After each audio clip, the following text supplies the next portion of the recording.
Ok, estamos ao vivo. Estamos online. Vamos ver aqui. Acredito que estamos online. Isso. Vou só colocar aqui, pessoal, para ver se estamos online. Isso.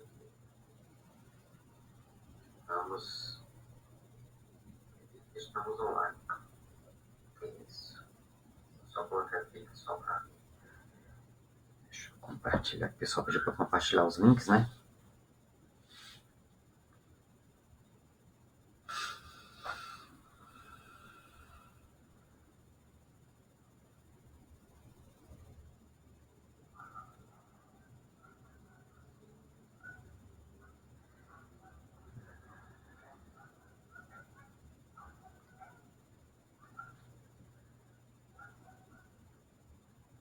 Estamos com a imagem boa, o som também tá bom.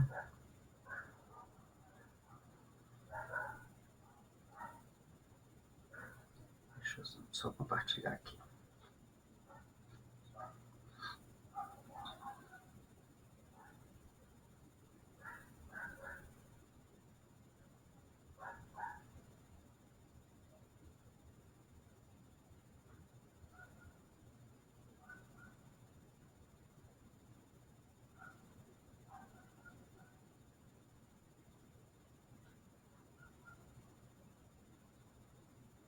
Veja se você consegue compartilhar, que eu não sei porque eu tô achando que não tá legal.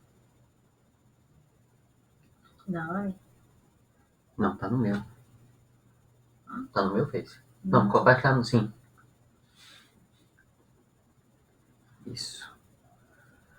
Muito bem, pessoal. Ó, já daqui a pouquinho, mais um pouquinho, faltam 10 minutos, nós já vamos iniciar o nosso estudo. Viu, pedacinho? Pessoal, só mais um pouquinho, nós já vamos estar iniciando estudar Kardec, estudar Emmanuel, nesse momento tão importante. Aqui é um novo cenário, né, pessoal? Porque os estudos acontecem lá na Caminho da Luz, acontecem lá na Casa de Francisco. E aqui estamos em casa, né? Em quarentena. A Japinha que tá aqui do meu lado. mas eu não conheço esse ser que tá do meu. Depois vamos saber qual o sentido disso tudo. Bom, pessoal, vamos mais um pouquinho, já vamos iniciar. Então já vão pegando aí a Gênese, já vão pegando o Caminho da Luz, para quem tem. Eu compartilhei eu fiz uma edição do texto do Emmanuel, do livro A Caminho da Luz, e compartilhei em alguns grupos que nós participamos, né?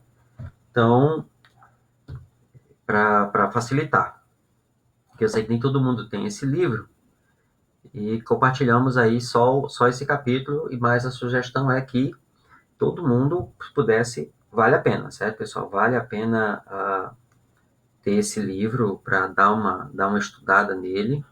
Realmente, ele é bem interessante, viu? Então, ontem eu estava lendo com a Alessandra esse texto, né?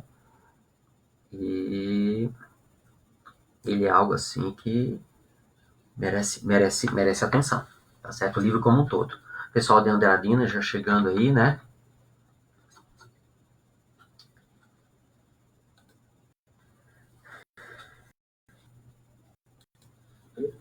Realmente, acho que é bem interessante, viu? Então,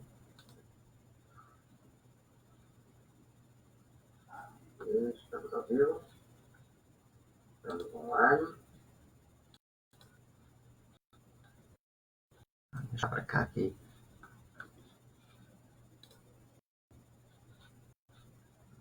Pessoal de Andradina já chegando aí, né?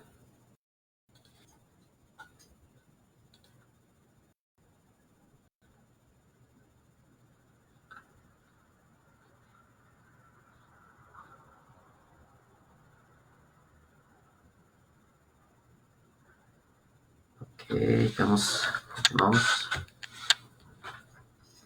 Tá tranquilo, pessoal.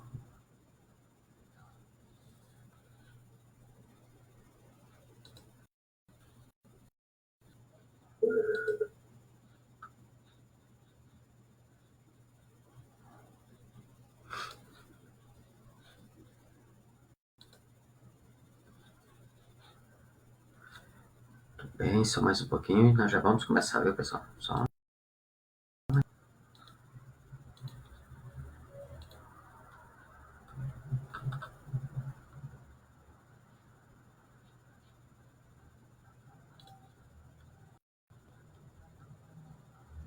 o áudio tá ok?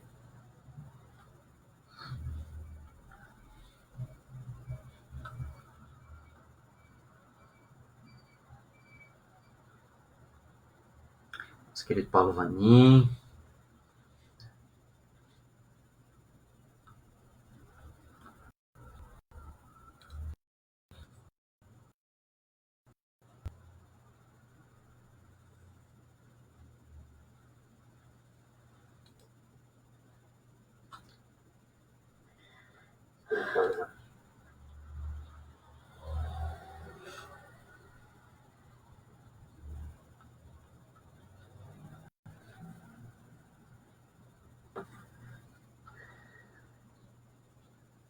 Tá perguntando se a palestra não seria com Enzio.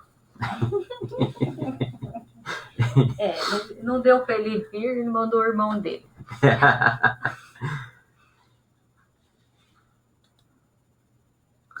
Não é brincadeira, gente. É que ele...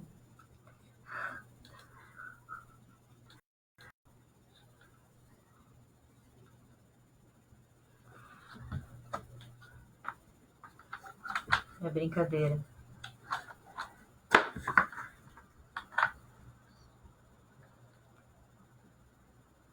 Resolveu radicalizar aqui no visual.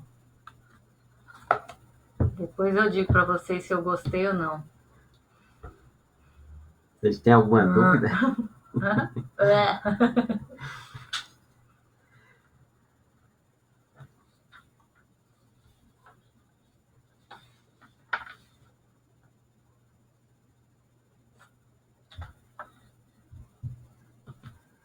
Ana e Remy. Vamos chegando, pessoal. Vamos chegando.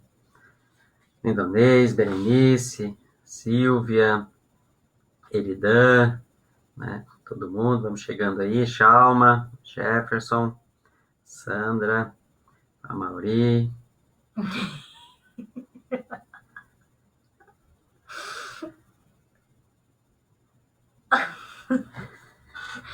Ana, acho que a segunda pergunta é sim.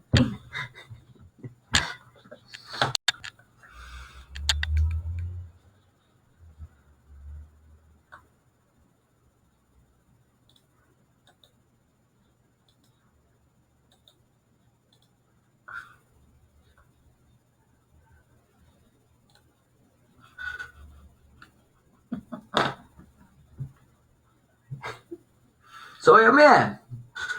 Daqui a pouco a gente já vamos começar, pessoal. Faltam alguns minutinhos. 2 minutos. O pior que tá transmitindo, eu não sei, porque sumiu a câmera aqui.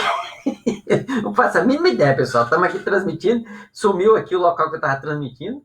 Tá funcionando. Então vamos até onde vai, pessoal. Já vamos começar. Já pega aí a Gênese. Eu sei que todo mundo tem a Gênese. Tá, o obsessor do Enzio. E esse cabelo? Que cabelo, lindonês!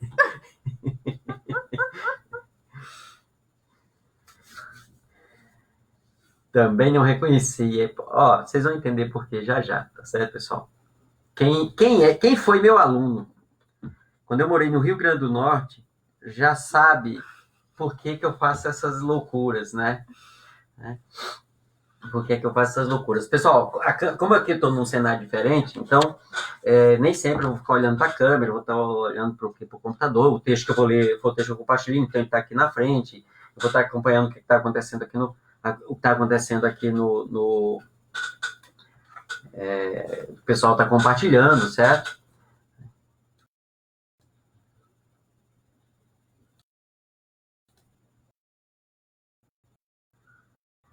Sim. Então, deixa eu só... deixa eu cortar o áudio aqui. Eu posso...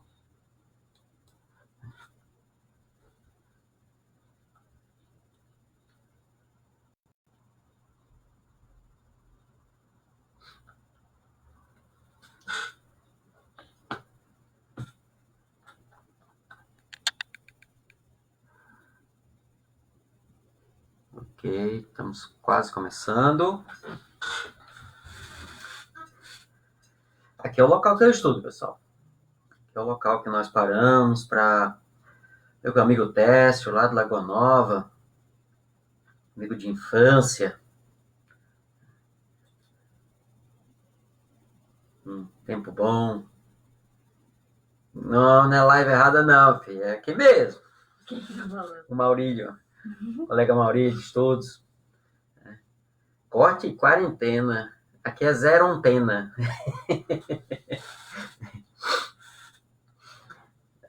Pessoal. Muito bem, vamos lá. Mais um pouquinho. Muito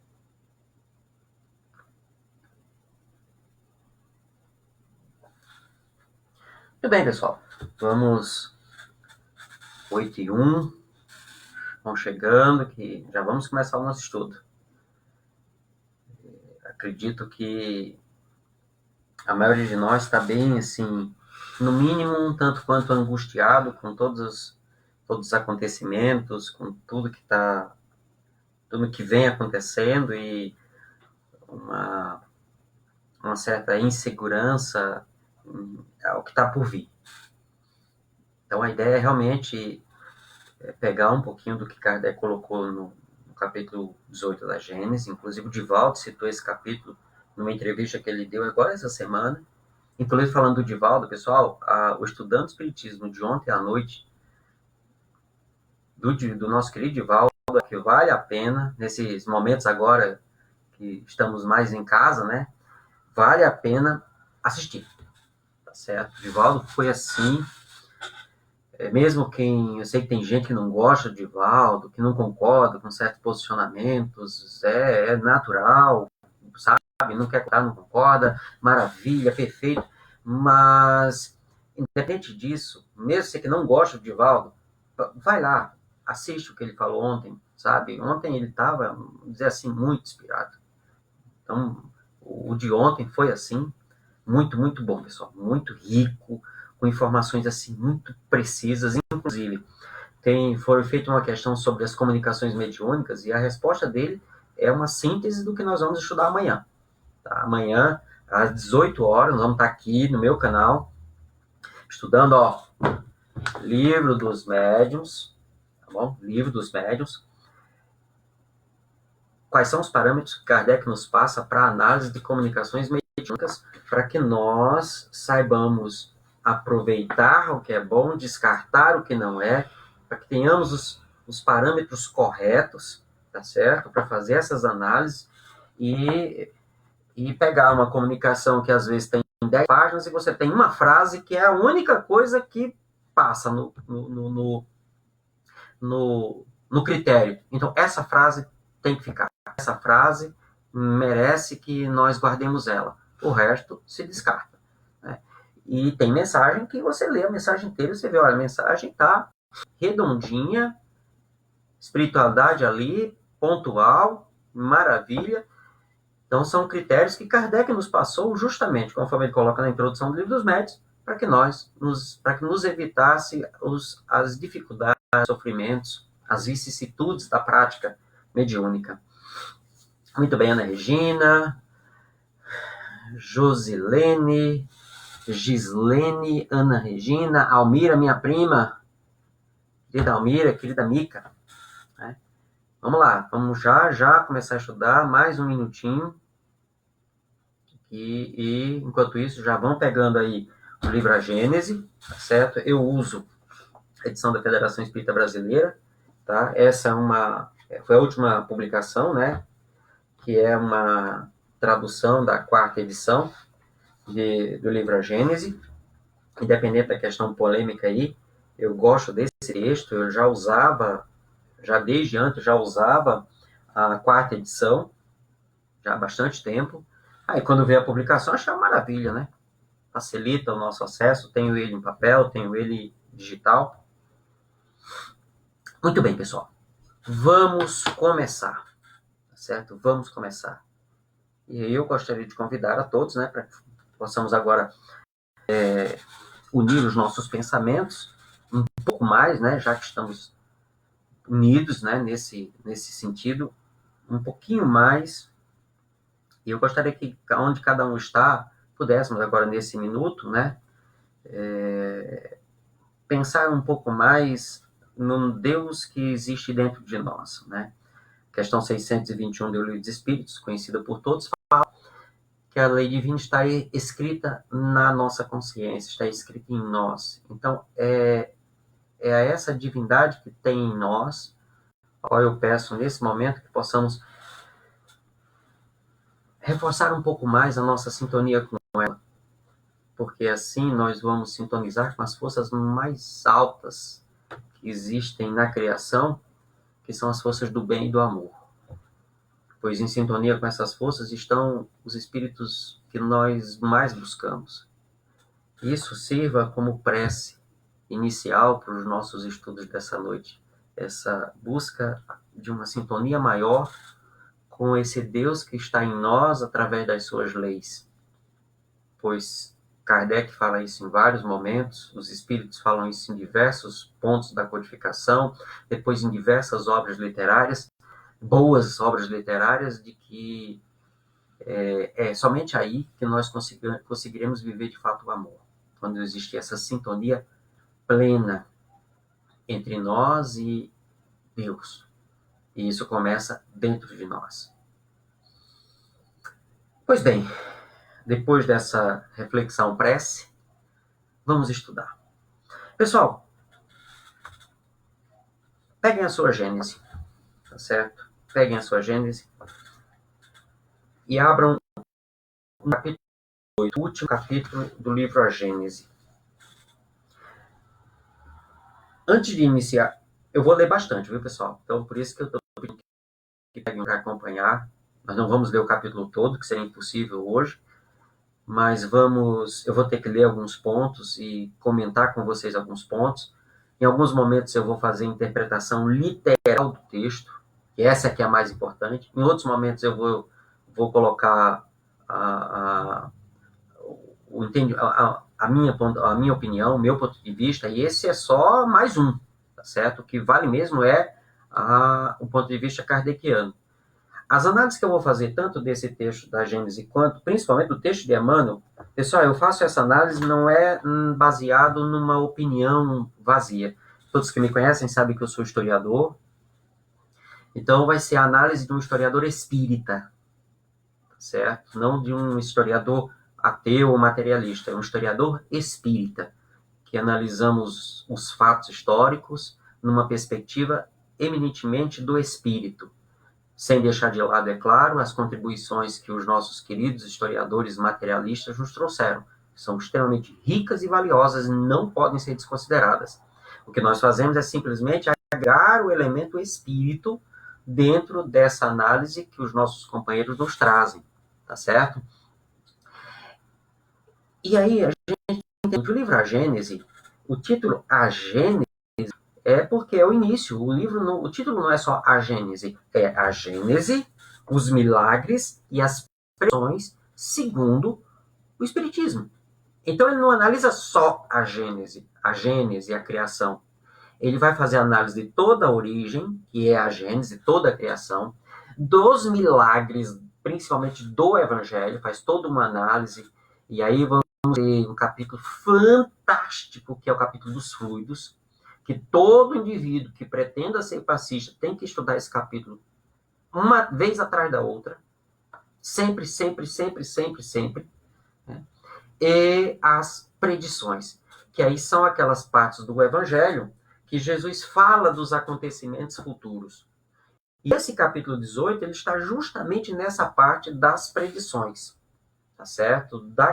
Das predições que Jesus fez, né? Quando ele fala das dificuldades que viriam depois, essa coisa toda. E aí nós vamos pegar alguns trechos da primeira parte do capítulo. E por que da primeira parte? Olha, muita gente conhece esse capítulo, Os Tempos São Chegados. Só que, inclusive, quando o Divaldo citou esse capítulo essa semana, ele citou exatamente a segunda parte desse capítulo, que é a geração nova, que é uma parte que todo mundo conhece, já deram algumas enfeitadas com algumas terminologias, já com algumas crianças como se fossem essa geração nova, e quem lê o texto sabe que isso não encaixa muito bem, tá certo? Só que os pontos que nós vamos pegar não são dessa parte, a geração que todo mundo já leu, aqui todo mundo fala nas palestras. Eu vou falar da parte esquecida. É uma coisa que quem me conhece dos estudos sabe que eu gosto de fazer. Eu gosto de fazer aquilo que o pessoal deixa de lado, né? E aí é a parte do sinal dos tempos, tá certo? É a parte relativamente longa, tá? Elas são 25 tópicos, 25 tópicos, nós não vamos ler todos, nós vamos ler alguns pontos, porque nós precisamos entender o porquê está acontecendo isso agora. E aí eu já vou dar atenção para um detalhe, pessoal. Eu tenho falado isso bastante nas palestras, que Allan Kardec, ele tratou reiteradamente, vou ser redundante, repetidamente, 3 temas. E aí, depois de observar isso, eu fui tentar entender por que ele bateu tanto nessas teclas. O primeiro tema é Deus, como a inteligência suprema, né, o grande ordenador, o grande pai. E aí ele busca Jesus, que é a grande referência que ele usa para esses 3 temas, é Jesus. Então, Deus, primeiro e grande tema. O segundo tema é imortalidade. Somos imortais. Somos espíritos imortais. A nossa condição primeira é de espírito, certo? Temporariamente encarnamos para desenvolver virtudes. Esse é o grande objetivo da encarnação. E como é que desenvolvemos essas virtudes? Passando pelas experiências que nos permitem viver as lições.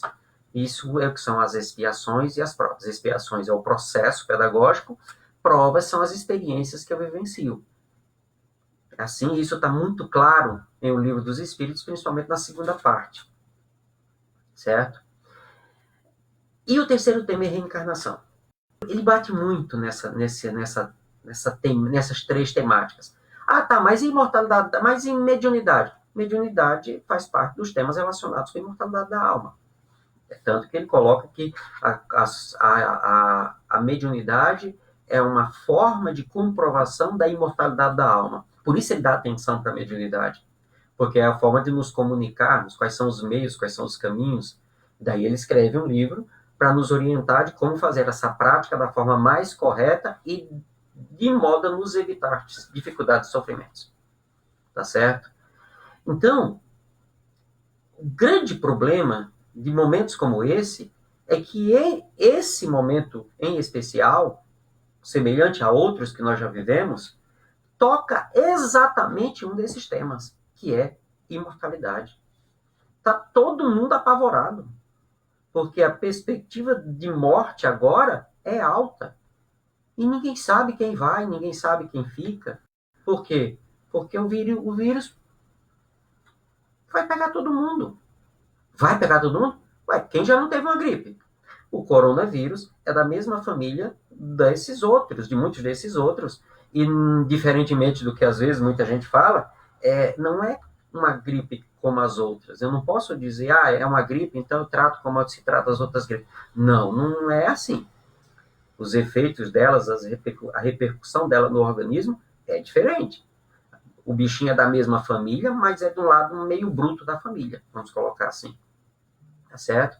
Então, toca no ponto imortalidade. E para nós, eu não vou nem dizer para nós cristãos, o tema imortalidade é um tema que ficou batido e fechado com Jesus. Jesus morre na cruz, volta para mostrar que estava vivo, agora sem o corpo físico, mas mostrar que continuava vivo. Isso é tão verdade que Saulo de Tarso, que era um fariseu, e imortalidade da alma era uma coisa que os fariseus assim não ligavam muito, quando ele vê Jesus no auge da sua graça, quer dizer, na totalidade da sua vida, ele diz assim, tá, mas ele está vivo. Mas ele não tinha morrido? Então, só isso fez com que Paulo resolvesse mudar toda a sua vida, porque o elemento imortalidade, que era algo que ele não levava em consideração, passou a existir. E existir com uma comprovação máxima. E mais, existir com uma comprovação máxima e com um exemplo maior de amor. Então, ele não vê só a lição da imortalidade, é a lição da imortalidade do amor, através de um homem que ele estava perseguindo. Pronto, ele levou um tempo, foram cerca de 10 anos, para ele retomar todo o vigor do que ele era antes de conhecer Jesus. E ele não se preocupou mais com a questão da imortalidade. Ele viveu até o momento, e quem leu o livro Paulo Estevão, está lá a descrição, o momento da sua morte, o cara não quer matar ele, e tá, ele diz, meu filho, cumpra o seu papel, como eu já cumpri. Então, como é que você acha que um camarada como Paulo estaria se comportando agora? Ele estaria se comportando como ele se comportou o tempo inteiro na existência que ele teve como Paulo. Quantos momentos a morte apareceu na frente dele e ele vem, e aí não era o momento. Mas quando chegou o momento, ele vem e abraçou naturalmente, porque ele sabia e confiava a imortalidade. Esse talvez seja o ponto mais importante de tudo isso. E é exatamente por não pararmos e ainda não termos desenvolvido esse olhar, que é o olhar do Espírito, estando encarnado, tendo esse olhar do Espírito, e eu encarnado, eu vejo como o Espírito deve ver, é que eu não consigo perceber a ação divina em tudo isso.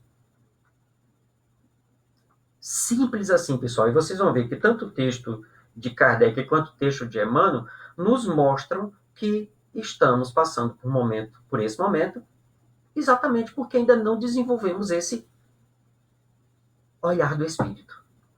Tá certo, pessoal? Então, vamos lá. Item 1 do capítulo 25. Me acompanha aí, pessoal. Eu vou lendo essa tradução, vocês podem pegar qualquer tradução, o texto, as alterações são alterações de tradução, de organização de frases, a ideia é a mesma, a essência é a mesma, tá certo?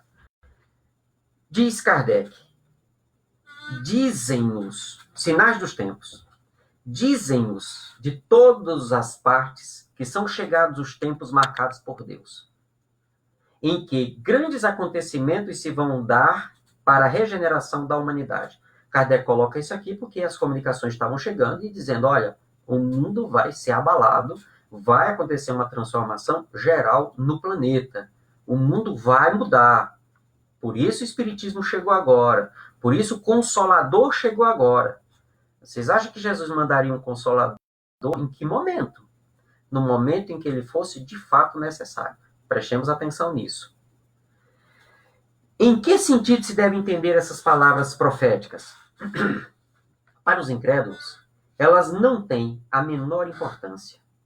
Aos seus olhos, não passam da expressão de uma crença pueril, destituída de fundamento. Para a maioria dos crentes, elas apresentam qualquer coisa de místico e de sobrenatural, parecendo-lhes prenunciadoras da subversão das leis da natureza. Ambas as interpretações são igualmente errôneas. A primeira porque implica a negação da providência. A segunda, porque tais palavras não prenunciam a perturbação das leis da natureza, mas o cumprimento dessas leis. Então ele já delimita aqui. Desacreditar completamente é falta de bom senso, porque você desconsidera a presença divina, a ação divina. E ver como algo místico, aquela história que nós aprendemos do fim do mundo, que vai vir uma bola de fogo, que vai vir isso, vai ser desse jeito, aquele jeito, e a gente sempre vê destruições da natureza, destruições do meio em que nós estamos, e ele coloca que isso não vai acontecer, sabe? Não vai acontecer, certo?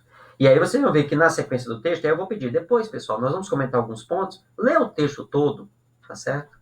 Lê o texto na sua integralidade, porque é muito falar da segunda parte, que é a vinda dos espíritos que já são mais evoluídos para nos ajudar nesse processo. Mas é aqui que ele explica o processo. Item 2. Tudo é harmonia na criação.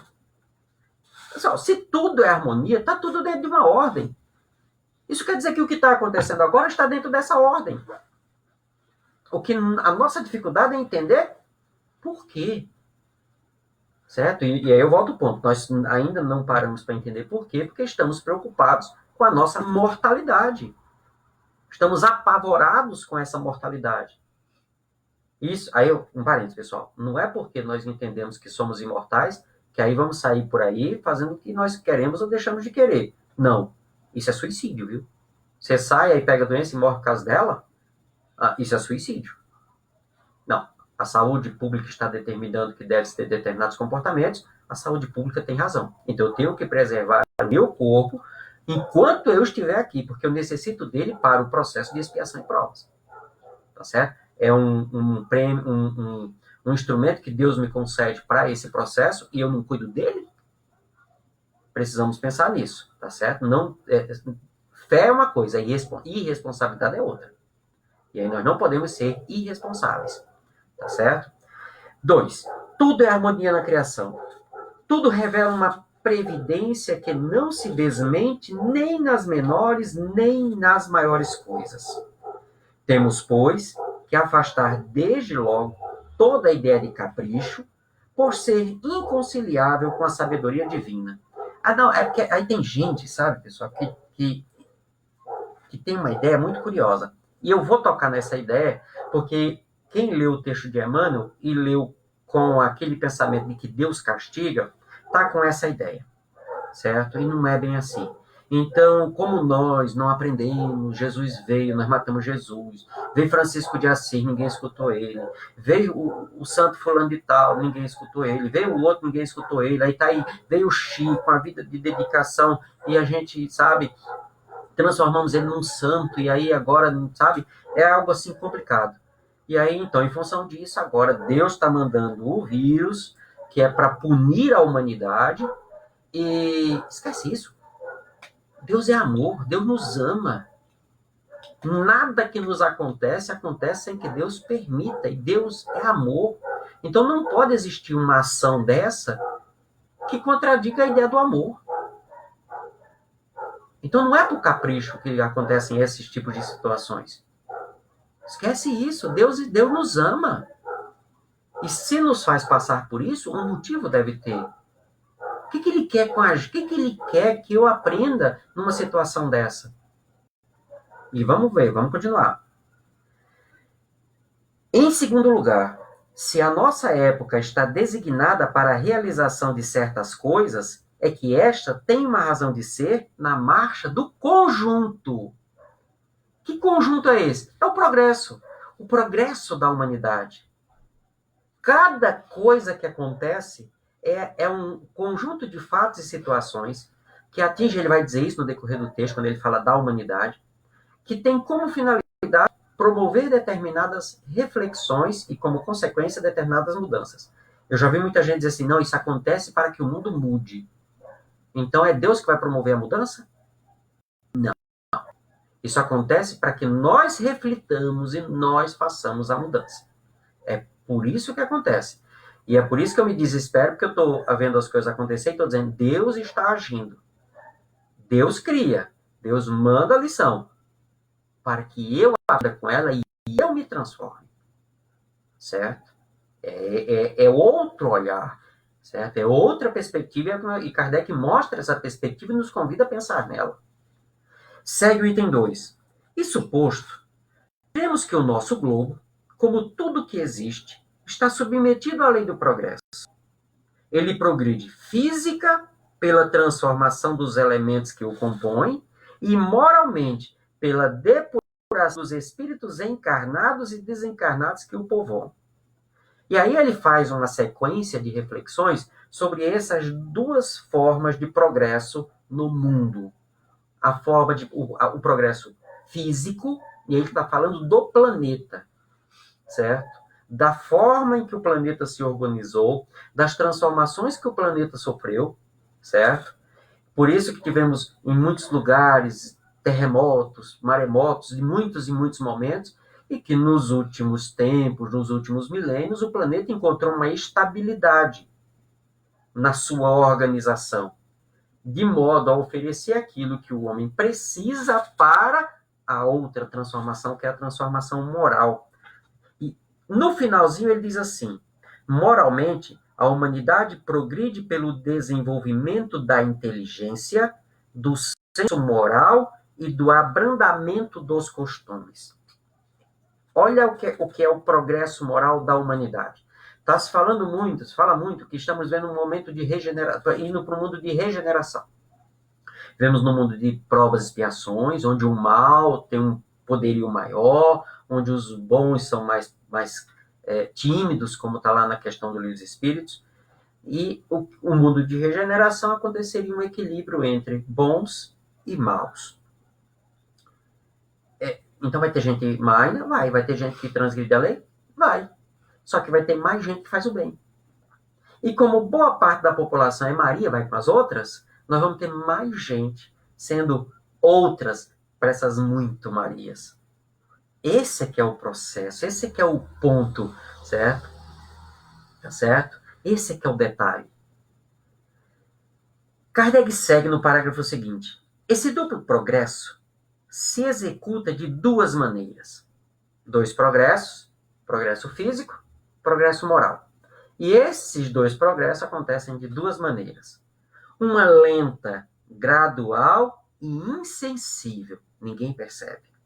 A outra, por meio de mudanças bruscas, a cada uma das quais corresponde um movimento ascensional mais rápido que assinala, mediante impressões bem acentuadas, os períodos progressivos da humanidade.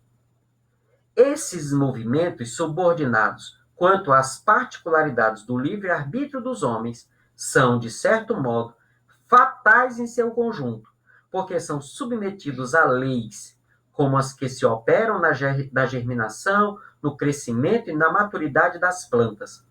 Considerando-se que o objetivo da humanidade é o progresso, o objetivo da humanidade é o progresso, a humanidade foi criada, Deus nos juntou em humanidade para progredirmos. Então, ninguém progride sozinho. Certo? Não obstante a marcha retardatária de alguns indivíduos, vai progredir, embora alguns não queiram. É por isso que o movimento progressivo se efetua, às vezes, de modo parcial, isto é, limitado a uma raça, ou a uma nação, ou às vezes é geral. O que nós temos aqui? Se nós observarmos o que era o mundo na chamada Idade Média Clássica e o que era o mundo à época de Kardec, nós temos cerca de 400 anos. 400 anos. Nós tínhamos um mundo onde determinados grupos, um grupo pequeno, comandava o planeta inteiro, usando muitas vezes a fé para dominar e manipular o resto da população. E esse resto da população submetia-se por medo, por uma visão infantil da divindade. Muito bem. Quando vem o tal do renascimento cultural, tá certo? Que é uma consequência do renascimento comercial lá do século XI, que veio o renascimento urbano. Você começa a perceber que desde o século XI começou havendo uma construção, né? Aí o grupo de poderosos se amplia um pouco mais, esse grupo de poderosos começa a brigar entre si, você começa a ter diferentes de poder, o poder se divide, são outros grupos, outros olhares de controle.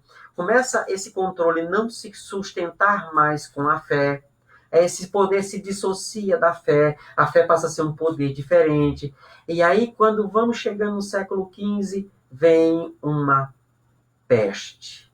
E essa peste gera um desequilíbrio nessas estruturas que fazem com que, de fato, o homem perca em muito da sua essência aquilo que dava a ele a sustentação da fé. Percebem? Porque durante muitos séculos o homem se afasta de Jesus e se aproxima das instituições. E agora, e com tudo isso, o homem vê que a instituição se afastou de Jesus e se afasta de Deus. Se apega à instituição, a instituição não responde. E aí o que acontece? Há, de fato, uma dissociação, e aí nós vamos ter filósofos que dizem Deus está morto. Percebem? No meio de tudo isso, o que está acontecendo? Um desenvolvimento intelectual, intelectivo, das capacidades cognitivas do indivíduo e entender o mundo à sua volta. A ciência se estabelece, as artes voltam a florescer, por isso que é o renascimento cultural. E tudo isso como consequência, chega a época de Kardec, no chamado século das luzes. Você vê que de sair de uma submissão quase total da unidade a um grupo pequeno, a esse momento onde se discute a liberdade de consciência, a liberdade de expressão, onde essa capacidade faz a diferença entre o que era a época o selvagem e o civilizado, foram 400, 500, até 600 anos de história. É o que Kardec coloca aqui de um movimento de mudança lento, que hoje a gente, quando lança o olhar, você vê a coisa acontecendo. Você vê a coisa sendo construída. Pessoal, a história é linda, viu? Apesar de que química é mais lindo ainda, mas a história, você começa a entender isso, você vê a mão de Deus agindo em tudo. E aí eu tenho uma dificuldade em entender como é que os meus colegas, meus parceiros historiadores, mas é porque eles não entenderam ainda, mas eles mostram isso acontecendo. Percebem? Porém, quando você chega no século XIX, que as nações se estabelecem e resolvem dominar novamente, o que acontece? Duas grandes guerras, que é considerada como a grande guerra do século XX, que é a Primeira Guerra na década de 10, a Segunda Guerra final da década de 30 e na década de 40. Isso fez um abalo tão grande na humanidade, veja só, não foi num pequeno lugar, envolveu o mundo inteiro, e foi em curto tempo. Se eu pegar os primeiros fatos que a gente pode dizer assim, isso aqui acabou culminando com a Primeira Guerra, você tem, se eu pegar de 1950, voltar um pouquinho, eu tenho cerca de 60 a 70 anos. Em 70 anos, aconteceu o que na Idade Média precisou de 400. E aí, como resultado disso, você tem um momento em que o homem tem que olhar para o próprio homem. Nascem direitos humanos, essa coisa toda. Certo, pessoal?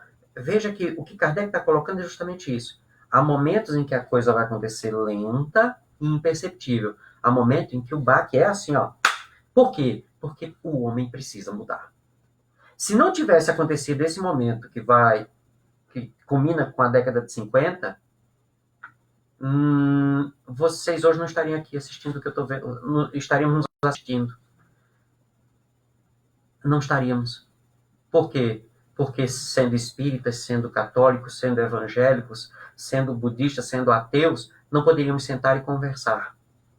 E foi a consolidação desses direitos, exatamente pós-Segunda Guerra Mundial, numa discussão, inclusive filosófica, sobre os princípios do que de fato é dignidade humana, que o homem chegou aonde nós estamos, onde hoje as nações sentam, discutem, conversam, falam uma da outra, brigam nisso e brigam naquilo. E se nós pararmos para observar, hoje só existe um ponto, claro, tem os outros, mas é menor, mas assim no âmbito mais global, só tem um ponto que é causa de divergência e que todo mundo estava agora, o ano passado, assim, amedrontado em função de uma guerra entre humanos, é a questão econômica. Esse é o único ponto. E aí, Kardec, em O Livro dos Espíritos, tem uma discussão muito interessante sobre esses pontos. Em O Livro dos Espíritos, na Revista Espírita, ele traz várias vezes discutindo isso, que uma economia fundada no materialismo destrói a humanidade, porque perverte os valores mais íntimos do ser humano. E uma economia centrada no espírito, não nas religiões, não no religiosismo, mas no espírito, transforma o homem e transformaria a terra no paraíso prometido. Esse é que é o ponto. Percebem? Então, chegamos no momento da nossa história que Fazendo análises materialistas, eu vou ver várias discussões, mas se eu trago o elemento espírito, faz todo sentido o que começa a acontecer, o que vem acontecendo nas últimas décadas. Tá certo? Principalmente os avanços da mecânica quântica, os avanços da genética e os avanços da neurociência. Tem cada vez, isso tudo principalmente da década de 90 para cá.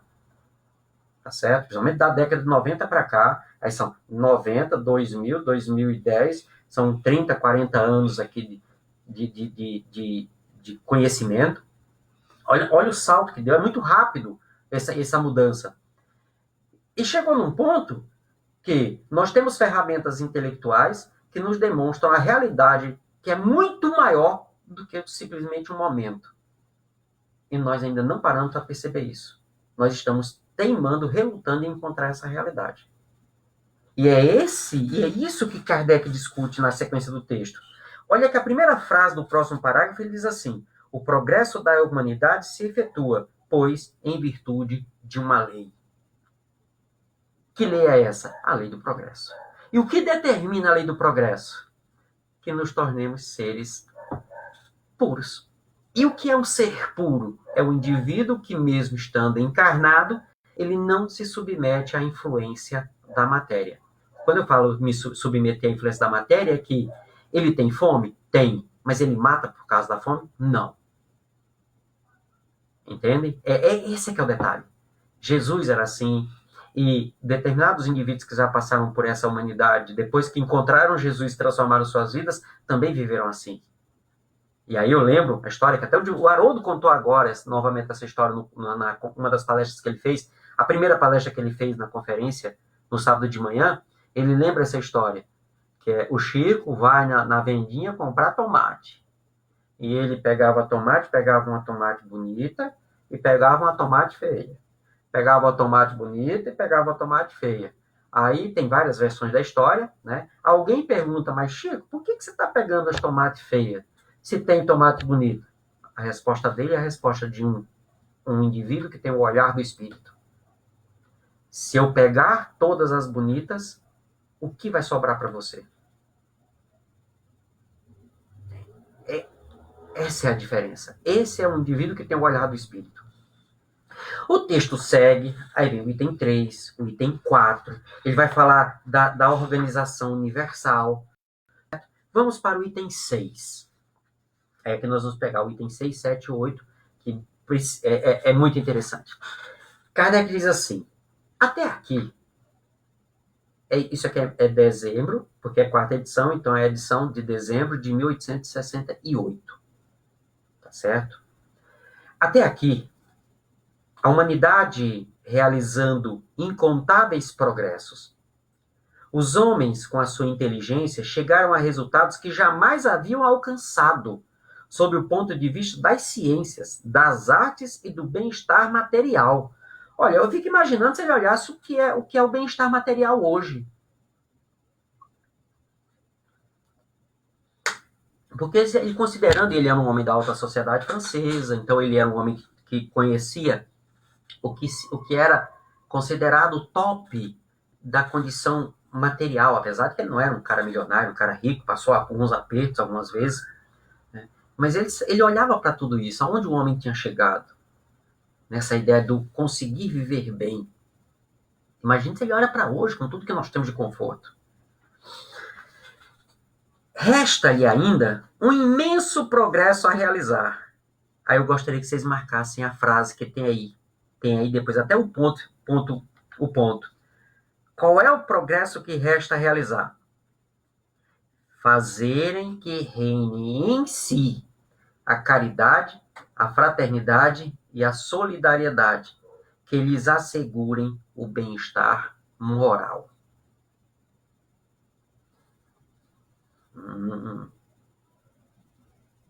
Caridade, benevolência para com todos, indulgência com as imperfeições alheias, o perdão dessas. Bota aí, anota aí. 886, que é a pergunta lá do Livro dos Espíritos. Aí você vai lá no Livro dos Espíritos. A fraternidade.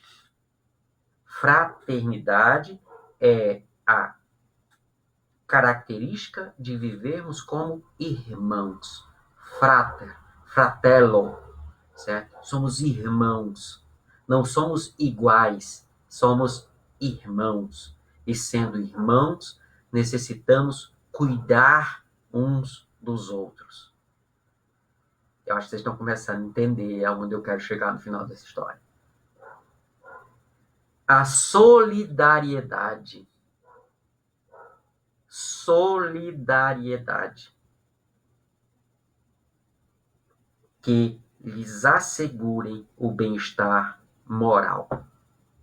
Pessoal, eu conheço muita gente que tem tudo que o dinheiro pode comprar, que tem o que você sonha ter. Essas pessoas têm. Mas tem uma vida que bem-estar moral não tem nenhum. Nenhum. Quantas pessoas você conhece que já cometeu suicídio nessa encarnação que você está? Quantas eram miseráveis? Miserável no sentido material do termo. Quantas eram, assim, pobres, vivendo abaixo da linha da pobreza, né? Nem na miserabilidade? Quantas você conhece que são pobres? Que têm o mínimo para sobreviver? E quantas você conhece que tem mais que você? Hã? Será que essas pessoas têm o bem-estar? Tinham bem-estar moral? Segue o texto. Não poderiam consegui-lo nem com as suas crenças, nem com as suas instituições antiquadas, resquícios de outra idade, boas para certas épocas, suficientes para um estado transitório, mas que, havendo dado tudo o que comportavam, hoje seriam um entrave. Então, pessoal, se você, infelizmente, tem aquela concepção de que tem que temer a Deus, olha, isso é lá na Idade Média, viu? Você está um pouquinho atrasado. Foi por isso que muita gente se afastou da divindade. Porque tinha que temer a Deus. E Jesus nos ensinou a amar a Deus. O que aconteceu nesse caminho? O que aconteceu é que existe uma humanidade que funcionava à base do medo. Só que desde que veio esse renascimento, que as pessoas começaram a ter liberdade para se expressar e para pensar, não tem por que ter medo. Mas então, se não tem para que ter medo, então ele não existe. Porque se o que existe é para ter medo, então não existe. A gente começa a entender por que as pessoas se afastaram das religiões, da religiosidade, da espiritualidade. Continua. Tal a criança estimulada por brinquedos, o que não ocorre quando chega à idade madura. O homem já não necessita somente de desenvolver a inteligência, mas de elevar o sentimento. Para isso, faz-se preciso destruir tudo que nele superexcite o egoísmo e o orgulho. Destruir tudo que nele superexcite, quer dizer, que faça efervescer o egoísmo e o orgulho. Tal o período em que vão entrar de agora em diante e que marcará uma das fases principais da humanidade. Essa fase, que nesse momento se elabora, é o complemento indispensável do estado precedente. Como a idade viril é o complemento da juventude, ela podia, pois, ser prevista e predita com antecedência, e é por isso que se diz que os tempos marcados por Deus são chegados. Marcados para quê? Para a definitiva transformação do homem. E aí você começa a perceber, na década de 50, o homem passou a perceber que ele existe, e passou a reclamar de direitos, os direitos do homem e do cidadão. Quando você pega para estudar direitos humanos, isso é matéria do curso de Direito, você vai perceber que existem as chamadas dimensões, ou etapas, ou estágios, ou estados, tem alguns nomes, né? Ou gerações, né? Começou com a ideia de gerações, dos direitos humanos. Aí você vê, direitos do homem individuais. Eu tenho direito à vida, eu tenho direito à saúde, eu tenho direito aquilo que me faz ser digno, eu tenho esse direito. Depois, os direitos sociais e coletivos. Depois, uma série de direitos que foram sendo construídos e percebidos que existiam e que eu podia ter acesso a isso. Não era só quem está lá no topo. O problema é que na hora que eu me identifiquei como indivíduo e como cidadão e passei a cobrar direitos, eu esqueci que tem tem um monte de outros humanos e cidadãos aí também têm os mesmos direitos. E eu passei a brigar por esses direitos como se eles fossem só meus. Percebem o que aconteceu? Vocês acham que ia chegar um momento que a humanidade não teria que ser abalada para perceber que isso, que você existe, que você tem direito, mas que os outros também existem e têm direito?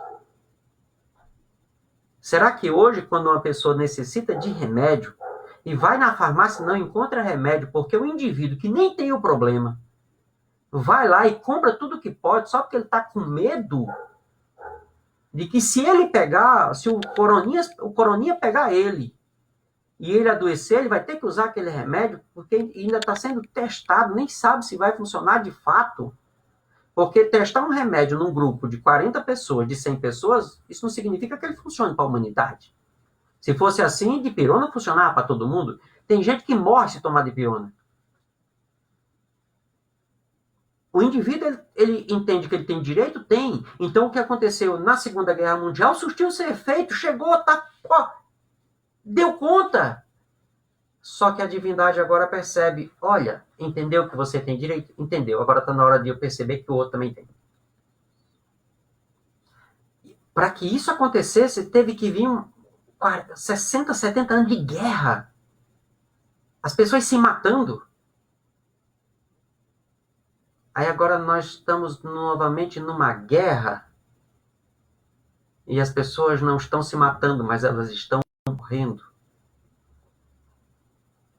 Deus não imputaria essa responsabilidade de ensinar isso a nós, porque nós somos os indivíduos e cidadãos que têm direito. Não ia funcionar. Tem que ser outra coisa. Item 7.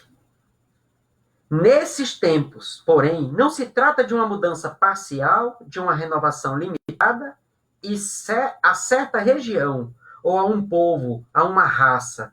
Trata-se de um desenvolvimento universal que se opera no sentido do progresso moral. Veja, isso aqui é de 1868. Quem conhece a história, logo após isso aqui, ocorreram conflitos na Europa que vieram descambar justamente na Primeira Guerra. Nascimento da Itália, nascimento da Alemanha. Os países ganharam características que não existiam até aquele momento. Inglaterra, França, a América começa a se organizar. O mundo começou a se organizar. E aí, tudo tem direito. Eu tenho direito. Eu tenho direito, então eu tenho direito. Eu tenho direito, viu, pessoal? Eu tenho direito, então eu tenho direito. E você bom, eu tenho direito. Está muito estabelecido no papel. E agora, como é que eu aprendo que o outro tem direito? Como é que eu vou aprender isso? Aprendizado é vivência, pessoal. Lembra que eu falei expiação e prova? Processo pedagógico, expiação e prova são as experiências. Nós estamos vivendo um momento de expiação e prova coletiva, onde todo mundo está no mesmo processo. Todo mundo passando pela mesma experiência. Não tem hoje ninguém nesse planeta, a não ser que o cara esteja em coma, porque realmente ele está apagado, ele está vendo, se ele tiver assim liberdade, porque ele está vendo do outro lado, aí vai ter outra perspectiva, se ele tiver de fato assim um outro olhar, se não, ele está abalado. Por quê? Porque ele entende que é um ser mortal, ele entende que tem direito a viver e ele tem que fazer tudo para isso. E os outros bom, depois a gente pensa nos outros. Primeiro vamos resolver o meu problema.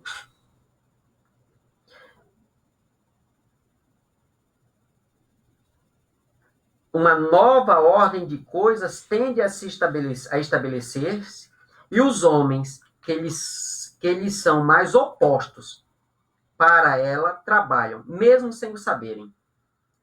Aí a gente vê o seguinte, que aí entra aquela questão das das teorias da conspiração, né? E isso, o texto de Emmanuel é mais claro nisso. Para que momentos como esse aconteçam, existe a necessidade que determinados indivíduos, vivendo intensamente as suas loucuras, criem as situações. Criem. Querendo ou sem querer. Criem as situações. Eu lembro de uma frase de Jesus: há necessidade do escândalo. Então, momentos como esses são os escândalos. Mas ai daquele que traz o escândalo. E por quê? Não é porque Deus vai castigá-lo. Então, eu já ouvi gente assim, não, ó, tal país, ó, vai pagar, porque, ó, olha lá, ó o povo que é que faz, olha os governantes que é que fazem. Pessoal, nós pensamos assim, Deus é amor, Deus não pune. Deus deixou sua lei escrita em nós, e quando nós transgredimos essa lei, nós próprios nos cobramos quando acordamos. Então, quem é instrumento do escândalo, nós não temos que ter ódio deles. Eles estão simplesmente sendo eles, para que nós, passando pelas experiências, possamos aprender e evoluir. Nós temos que amar eles. Como Estevão, morrendo, olha para Paulo, ainda Saulo, e se toma de amizade por ele, porque ele olha para Jesus, Jesus está olhando para Paulo, com aquele olhar diz assim, meu filho, o que você está fazendo? E aí ele diz assim, eu já conheço Jesus, Saulo ainda não. E aí ele diz, está lá no Paulo Estevão, Senhor, não lhe imputes esse pecado. É isso que a gente tem que olhar para quem é a causa do que está acontecendo agora, a causa aqui no mundo material, porque simplesmente eles estão sendo instrumentos do progresso. Se nós não passarmos por isso agora, nós não vamos acordar. Não vamos acordar. E por que não vamos? Aí eu vou pegar o texto de Emmanuel daqui a pouco. Nós já tivemos a chance de acordar e não acordamos. Nós estamos tendo uma nova chance. Aí você vai lembrar de muitos médiuns, muitos palestrantes falando assim, nós falhamos. Deus está nos dando uma última chance. É o último suspiro. Várias mensagens através de Divaldo já mostraram isso. Nós sabemos que o Divaldo é um médium confiável. Estamos tendo é o último suspiro. Por quê? Porque já tivemos a chance de não precisar passar por essa aula aqui, certo? E não aprendemos. Continuemos. Aliás, parágrafo seguinte. Todos sabem, quanto mais deixa a desejar a atual ordem de coisas, depois de se haver, de certo modo, esgotado todo o bem-estar material que a inteligência é capaz de produzir, chega-se a compreender que o complemento desse bem-estar somente pode achar-se no desenvolvimento moral. Quanto mais se avança, mais se sente o que falta, sem que, no entanto, se possa ainda defini-lo claramente. É o vazio existencial que Joana de Anjos trabalhou tão bem na sua série psicológica. Quanto mais o homem tem, mais vazio ele é. Por quê? Porque ele tem o desenvolvimento intelectual, mas falta o desenvolvimento moral para saber viver, experimentar e explorar toda essa intelectualidade que ele já tem. É o efeito do trabalho íntimo que se opera em favor da regeneração. Surgem desejos, aspirações, que são como que o pressentimento de um estado melhor. O item 8, ele fala da mudança radical, da luta de ideias que acontecem. Hoje vivemos essa luta, pessoal. Aqui mesmo no Brasil, nas muitas disputas políticas, são ideologias que têm o mesmo objetivo. O mesmo objetivo.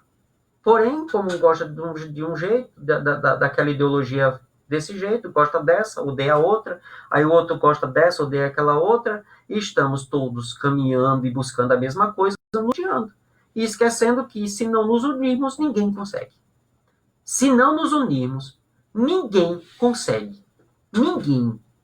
Não vai conseguir. Ninguém. Por quê? Porque se o Brasil é, de fato, o coração do mundo e a pátria do Evangelho, a vivência do Evangelho não acontece isoladamente. Ah, mas eu não estou isolado, tem um grupo. É um grupo que está isolado em si. Continua isolado. Um grupo, mas isolado. Se não nos unirmos, se não nos amarmos, se não nos respeitarmos, e isso o Emmanuel coloca textualmente lá, qual será o próximo coronga que vem? Né? Tem esse agora, né? Será que ainda teremos uma nova chance? Ou será que vamos ser deportados daqui, como já viemos, muitos de nós já viemos, né? Porque não acompanhamos o progresso em outras esferas, e isso está na sequência aqui do texto? Ou será que vamos herdar a terra, como está nas bem-aventuranças? Quem pode responder isso? Você. O que é que você quer? Quer? Então faça. Item 9.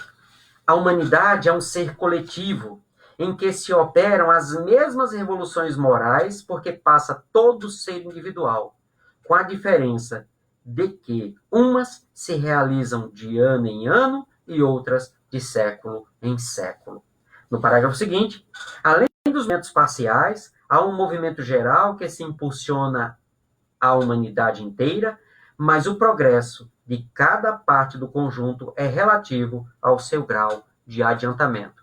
Então, significa que, quando terminar essa leva agora,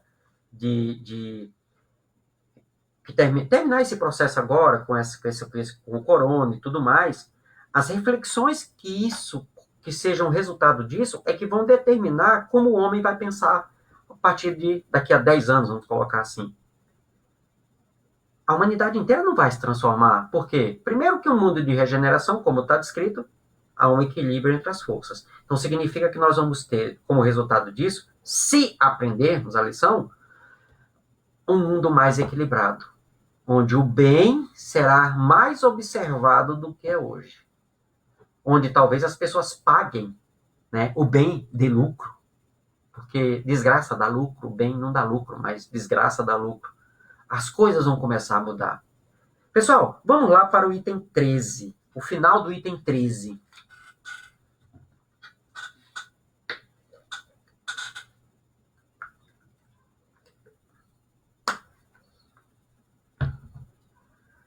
Mas, último parágrafo. Ao contrário, que amplitude dá ao pensamento do homem a certeza de perpetuidade do seu ser espiritual. Que de mais racional, de mais grandioso, de mais digno do Criador do que a lei segundo a qual a vida espiritual e a vida corpórea são apenas dois modos de existência que se alteram para a realização do progresso. Quando a gente estava estudando, eu e a Alessandra, e falávamos sobre isso, né? Então, como é que funciona? Quando a gente está aqui, a gente começa a olhar como um todo, né? Quando a gente está no mundo espiritual, a gente olha de cima. A ideia é assim, que eu sou um espírito e estou no mundo espiritual. Vou encarnar. Encarno. Assumo a condição de alma, temporariamente perco alguns potenciais ali do espírito, porque vão ficar limitados pela matéria. Passo ali 30, 40, 50, 60, 80, 90 anos, desencarno, retorno para o mundo espiritual, faço as reflexões necessárias do que eu devia aprender, do que eu aprendi, do que eu não aprendi, do que eu transgredi conscientemente, do que eu não sabia e acabei me equivocando. É feita toda uma reflexão. Isso gera um processo de transformação do outro lado, que aí acontece do outro lado. Eu estudo aqui e reflito lá. E aí chega um momento que eu disse assim, olha, mas teve algumas coisas que eu fiz mal feito, teve algumas coisas que eu fiz errado, e agora eu já tomei consciência e eu já sei como é que eu tenho que fazer. E aí eu retorno, uma nova encarnação. Nessa nova encarnação eu vou repetir algumas experiências, quer dizer, algumas provas, para passar novamente por outras, para realmente consolidar o aprendizado. Aquelas que eu errei, eu fico pensando, será que eu consigo? Será que eu... Mas me dá uma chance. E você vai. Aí me diz o seguinte, pessoal. Há uma solução de continuidade nesse processo? Não há, é um processo só. Então não é, esse lado, outro lado, é aqui, é agora, morreu, viveu. Não. É uma coisa só, onde em determinados momentos eu estou lá, em determinados momentos eu estou aqui. Agora chegou o corona, daqui a pouco ele pode, no meu caso, ele pode me pegar e eu desenvolvo a doença e desencarne. Então interrompeu esse processo. vou para o mundo espiritual, avalio tudo o que aconteceu e peço, olha, eu queria voltar para corrigir algumas coisas, né? Ser melhor, ver se eu consigo ser melhor com determinada pessoa que ainda eu não consegui ser tão bem. Ok, eu quero desenvolver determinadas habilidades que eu ainda não desenvolvi, quero desenvolver determinadas virtudes e reencarno. E aí eu vou reencarnar nas condições necessárias para aprender aquilo ali. Essa que é o grande tchan da coisa. E aí você vê que mortalidade e mortalidade são simplesmente fases do processo. É simples assim, pessoal. Qual é o mistério de começar a pensar e refletir nisso? Porque aí, se eu começar a pensar e refletir nisso, eu não me preocupo se eu vou morrer ou não agora. Essa semana, na outra. Eu não me preocupo com isso.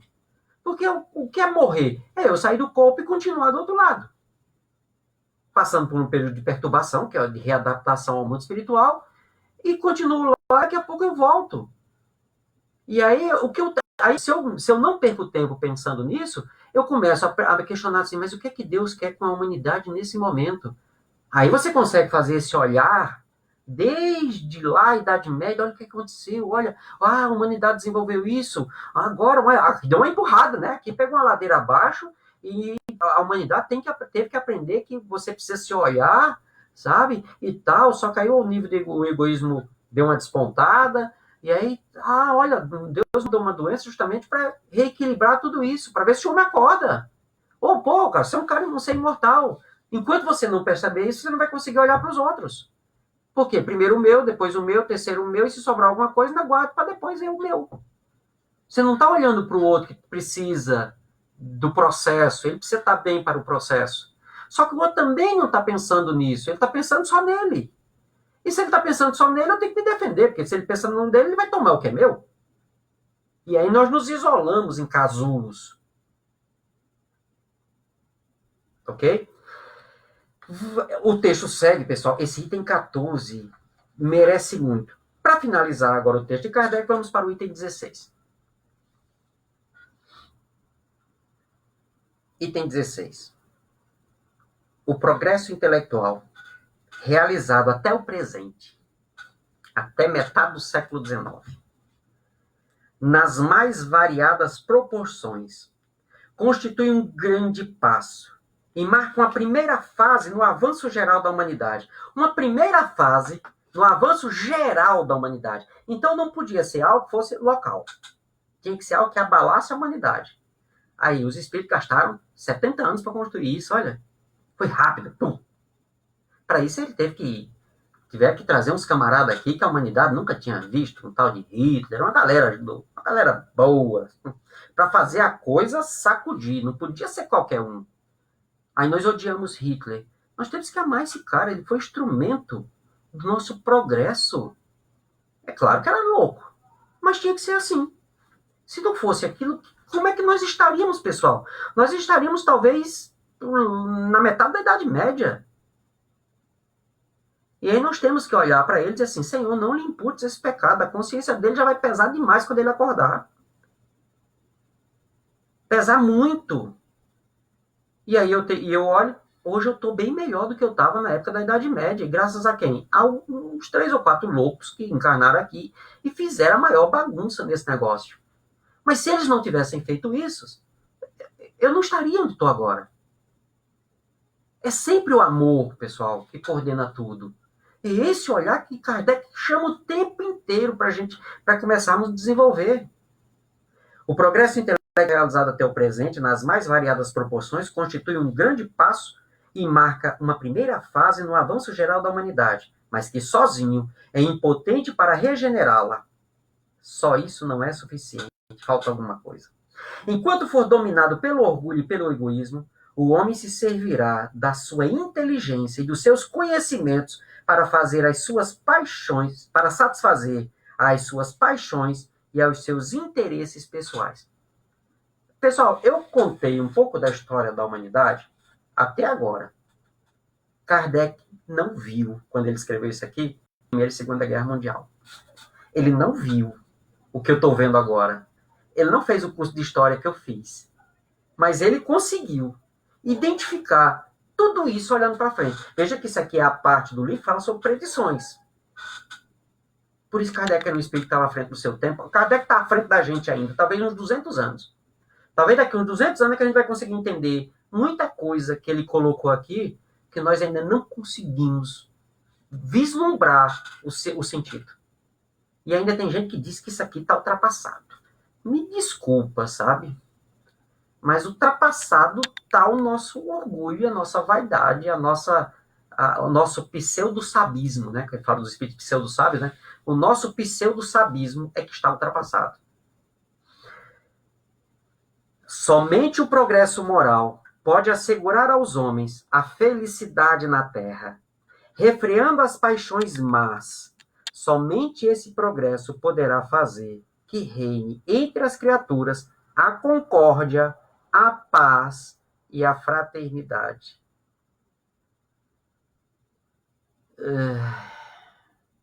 Como alcançar isso, pessoal? Alguém me diz como alcançar isso aqui? Como conseguir fazer que a humanidade toda olhe para a humanidade?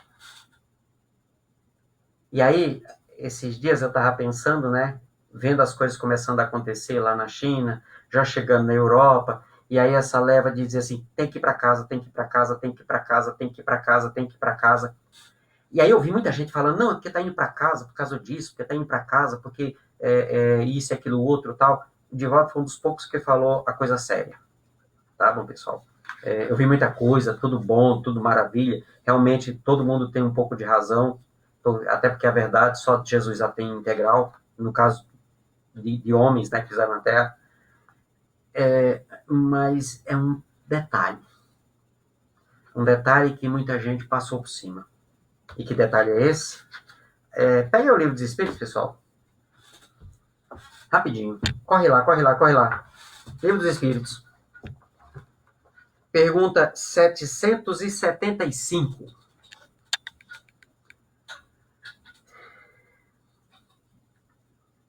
Pergunta 775. É a última pergunta da Lei de Sociedade. Final da Lei de Sociedade trata exatamente dos laços de família. E os laços de família são uma lei. E talvez muita gente não saiba por que Deus criou o Instituto da Família. Agora, lá em Andradina, no final de semana passado, nós estávamos lá em Andradina, falando uma palestra sobre a família e processos obsessivos. E a questão era muito simples. Por que Deus instituiu a família como elemento e dentro de uma lei? E aí, exatamente o final da resposta 774 me diz o objetivo da família. Quando ele vai explicando como é que funciona a família humana, ele diz assim, quis Deus, dessa forma, que os homens aprendessem a amar-se como irmãos. Então, Deus estabeleceu o Instituto da Família, os laços de família como lei, certo? Porque é na família que nós aprendemos a nos amar como irmãos. Aí pensa comigo, se é preciso que os indivíduos se amem, para se amarem como irmãos, façam parte da mesma família, entendeu agora por que boa parte da sua família você tem uma séria dificuldade de... E se disser que é mentira, eu vou perguntar como é que você se sente no grupo de WhatsApp da família, viu? Pense num negócio difícil. Ô Senhor! Deus criou o WhatsApp, o demônio criou o grupo familiar. Percebem esse é o objetivo da família? Não, é o grupo da família. Então Deus criou o WhatsApp e o demônio criou o grupo familiar do WhatsApp. Né? Pessoal, a pergunta 775 diz: que seria para a sociedade o resultado do relaxamento dos laços de família? Uma recrudescência do egoísmo. Traduzindo, o egoísmo ficaria mais forte. Foi quando eu revendo essa questão aqui que eu entendi. Por que nesse momento está se forçando todo mundo a se reunir em família? Porque a família, e ele diz isso aqui, é a base da sociedade. Se a família está bem, a sociedade caminha bem. E agora chegamos num ponto que não é só a minha família que vai ficar bem. Por quê? Porque todas as famílias estão sendo obrigadas a ficar juntas. Pessoal, a coisa é muito arrumadinha, pessoal. É muito bonito. A ordem divina, a organização divina é muito linda. Agora fala o seguinte, agora fica em casa. Só sai o estritamente necessário. E é claro que nós temos que orar constantemente por aqueles que são obrigados a sair para salvar vidas. Os grandes heróis. E aí, fique em casa. Gasta um tempinho para conhecer as pessoas que vivem na sua casa. A tentar identificar o que elas têm de bom, as suas qualidades. Eu sei que às vezes é difícil, mas faz esse exercício. E eu vou ser honesto, se você tem dificuldade de olhar as qualidades do outro, é porque você tem dificuldade de olhar as suas. Aí tem aquele exercício, né? Me fale 5 defeitos seus. Aí a pessoa, tal. Agora me fale 5 qualidades. Aí, a coisa não vai. Tá certo? E se a pessoa fosse dizer assim, é muito orgulhoso, se acha, e geralmente é. Tá bom, pessoal? Por isso está acontecendo isso. Agora, vamos para o texto de Emmanuel. O texto de Emmanuel é o final do livro. Esse livro ele faz uma síntese da história da humanidade e ele traz o elemento espírito. Então, não é um livro para contar história. É um livro onde ele relata determinados acontecimentos e colocando o elemento espiritual dentro desse contexto. O que eu estou fazendo agora? Então, veja que aqui em 20 minutos eu fiz uma síntese da história da humanidade colocando o elemento espírito. Eu contei história? Eu dei uma aula de história? Não, de jeito nenhum. Não posso colocar isso. É por isso que eu não posso olhar A Caminho da Luz, o livro Emmanuel, o livro Brasil, Coração do Mundo, Padre do Evangelho, como livro de história. Eles não são livros de história. Eles são livros que pegam determinados momentos da história e trazem o elemento espiritual para que a gente tenha esse olhar espiritual sobre o que aconteceu. Mas eles não têm um compromisso de contar a história e dizer assim, o fato foi isso, foi aquilo. Não é assim. Quem pensa que é assim, me desculpa, mas não é. Aí é o historiador que está falando. Tá certo? E aí aqui no final, veja que é o Evangelho e o futuro. O Evangelho e o amanhã. Pessoal, o livro A Caminho da Luz é um livro de 1938. O último texto dele, se você olhar no final, que é a conclusão, foi escrito em 21 de setembro de 1938. A Primeira Guerra Mundial começou no segundo semestre de 39. Então, Emmanuel ele descreve aqui acontecimentos da Segunda Guerra Mundial. E aí, a gente, quando começa a ler isso aqui, está dizendo, ele está falando de agora. Aí, não, ele está falando da Segunda Guerra Mundial. Que conclusão nós chegamos a partir daí? É que estamos vivendo o mesmo momento. O que é que tínhamos que aprender na Segunda Guerra Mundial? A nos olhar como humanos. Conseguimos? Conseguimos. Mas olhar-nos como humano não pressupõe que eu olhe o outro como humano também? Sim. E qual conclusão nós chegamos a partir daí? É que nós não alcançamos o objetivo de tudo que aconteceu naquela época. E aí o que Emmanuel fala? Que enquanto nós não desenvolvemos determinadas coisas, nós não aprendemos a lição. Olha o que ele fala aqui. Ele começa um modesto esforço, quer dizer, uma modesta síntese, um olhar rápido da história, faz entrever os laços eternos que ligam todas as gerações nos surtos evolutivos do planeta.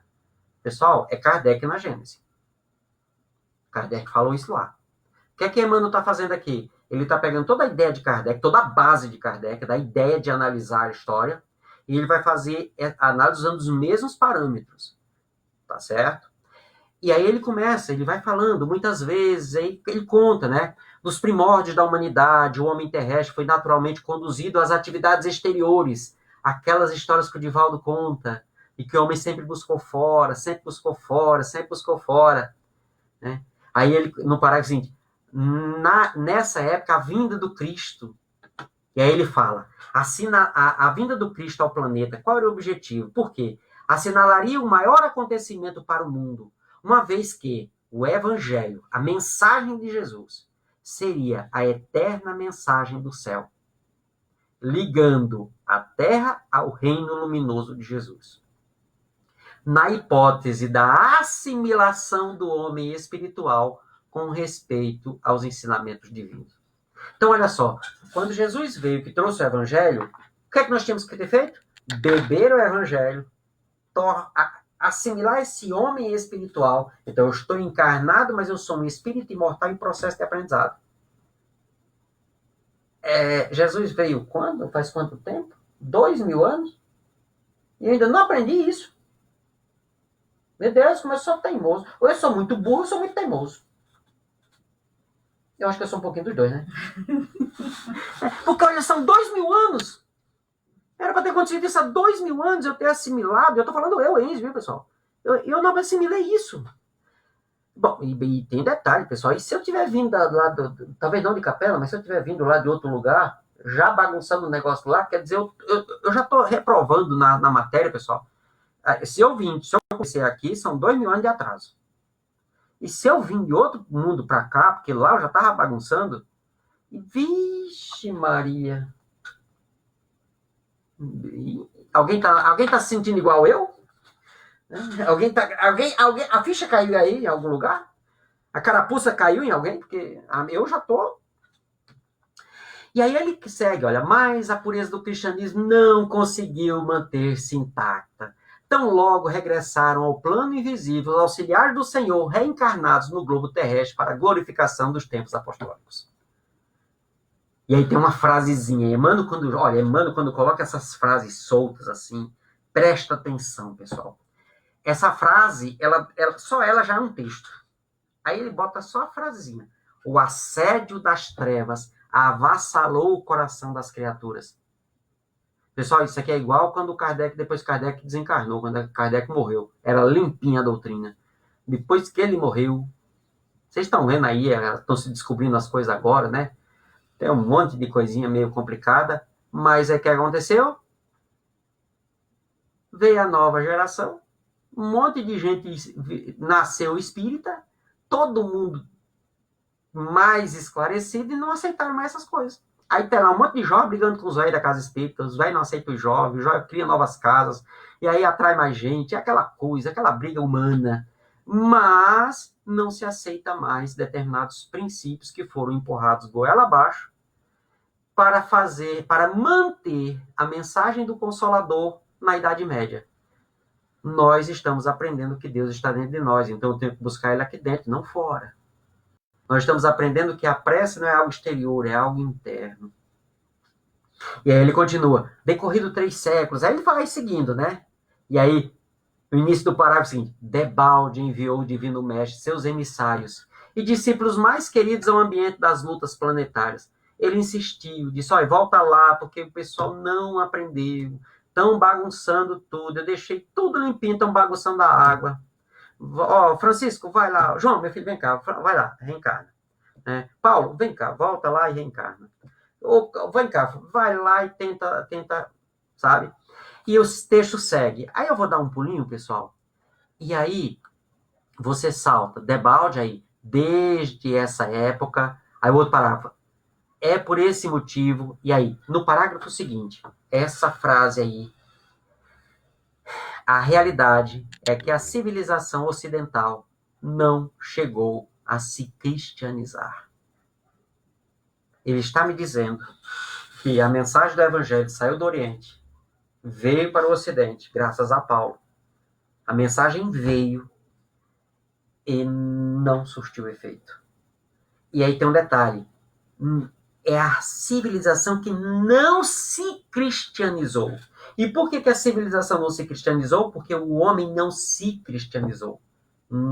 Veja que é o homem que faz. E como consequência, a humanidade que se torna. E aí ele dá os exemplos da França, da Inglaterra, da própria América e tudo mais. E aí eu queria que vocês me acompanhassem a partir do próximo parágrafo, que é mais é chegado o tempo. E é aqui que começa, pessoal. 38 é Emmanuel dizendo isso. E aí, como eu disse, ele vai descrever cenários da Segunda Guerra Mundial, cenários do efeito da Segunda Guerra, e bateu, pessoal, bateu certinho, e nós não desenvolvemos o que precisavam desenvolver. E aí, pessoal, eu vou falar uma impressão pessoal. Essa é a impressão pessoal que me deixou do estudo desses textos. é que a divindade está nos dando, está repetindo isso aqui para que de fato agora nós aprendamos. E se não aprendemos agora, aí eu não sei. Não sei. Mas é chegado o tempo de um reajustamento de todos os valores humanos. Todos os valores humanos. Quais foram os valores que mais se perderam nos últimos 60, 70 anos? Os valores familiares. E olha que eu não estou me referindo a um modelo de família da década de 50, pessoal. A minha perspectiva de família é a perspectiva de família do Livro dos Espíritos, é a perspectiva de família do Emmanuel no livro Pensamento e Vida. Família, grupo familiar. Os valores familiares se perderam mesmo, sabe? E aí você começa a entender porque que agora, nesse processo, o primeiro ponto a se observar é o retorno à família. Porque se não se organizar a família, a sociedade não se organiza. Não pense que a sociedade vai se transformar se a família não se reestruturar. Não vai. E por que não vai? Porque é da lei. É a célula base da sociedade, a família. Se a célula está doente, o corpo adoece inteiro. Se as dolorosas expiações coletivas preludiam a época dos últimos ais do Apocalipse, a espiritualidade tem de penetrar as realizações do homem físico, conduzindo-as para o bem de toda a humanidade. O homem precisa se espiritualizar. Eu sou um espírito imortal em processo de aprendizado. O que eu estou passando hoje, aí vamos deixar um pouquinho esse momento, vamos pegar o dia a dia, as dificuldades do dia a dia, a desesperança, os desequilíbrios, as loucuras, são todos conteúdos para o seu processo de transformação evolutiva, de purificação.